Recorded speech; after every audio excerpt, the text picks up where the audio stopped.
全熟半熟成品，長期存放。西蘭花保质期超過2年，西贝莜面村到底算不算预制菜呢？最近啊，西贝莜面村因为预制菜的事闹得沸沸扬扬。1988年从内蒙古的一家小饭馆起步，到如今在全国已經布局近400家門店，年營收超60億元。西貝用30多年的時間完成了從地方小館到國民餐飲品牌的跨越，可誰也沒想到羅永浩的一句吐槽西貝莜面村是預制菜，竟然炸出了西貝創始人賈國龍出面回應，多次強調預制和預制菜是兩碼事。可西蘭花明明放幾天就壞了，西貝的西蘭花卻能放2年，西貝莜面村到底算不算預制菜呢？曾經一個饅頭賣21，西貝到底哪來的底氣呢？2010年，西貝在北京開出第一家門店時，日均客流量就突破了300人。於是他開始把西貝的目標群體鎖定在中產家庭，主打健康、安全、放心的餐飲理念。但是，隨着人們生活水平的提高，中產家庭對餐飲的需求已經從吃飽轉向吃好。尤其是帶孩子外出就餐時，家長最看重的就是食材安全和衛生條件。西貝敏銳地捕捉到了這一點，從食材採購到門店運營，全方位打造放心餐飲標籤。比如，西貝承諾所有門店明廚亮灶，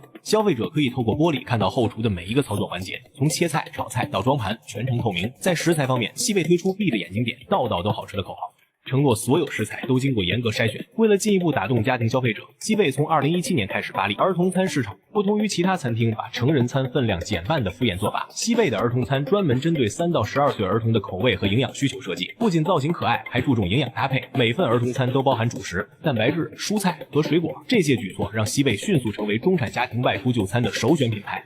有數據顯示，2019年西貝累計服務家庭顧客超2億人次，之後3年時間，兒童餐營收增長達415%。前幾天，這位以敢說敢懟著稱的企業家羅永浩在微博上吐槽西貝幾乎都是預制菜。這條微博一發出，網友們就開始站隊了，有人支持羅永浩，也有人為西貝辯解，還有人好奇到底什麼才是預制菜。西貝用的到底算不算預制菜呢？一直以來，西貝都宣傳手工現做，食材新鮮，比如強調油面現搓。當消費者發現雞湯是調料包對的，烤魚是提前醃制的，就會覺得被欺騙了，從而質疑西貝的高價是否配得上預制菜。不過話又說回來，從國家對預制菜的定義標準來看，西貝莜面村確實可以拍着胸脯說自己不是預制菜，畢竟做熟環節基本都在門店進行，很多食材就算是中央廚房預處理過，到了門店也還得經過各種加工工序。其實啊，此次預制菜的風波也只是西貝中年危機的導火索。為什麼這麼說呢？因為西貝的價格一直都是消費者吐槽的焦點，明明賣的是預制過的菜，卻賣高價，消費者自然不接受。曾經上架21塊一個的饅頭，就連一份拍黃瓜都要21元，這樣的價格不僅遠超同類西北菜餐廳，甚至比一些高端中餐還要貴。西貝對此的解釋是優質食材加手工制作。事實上，西貝的高價更多是品牌溢價。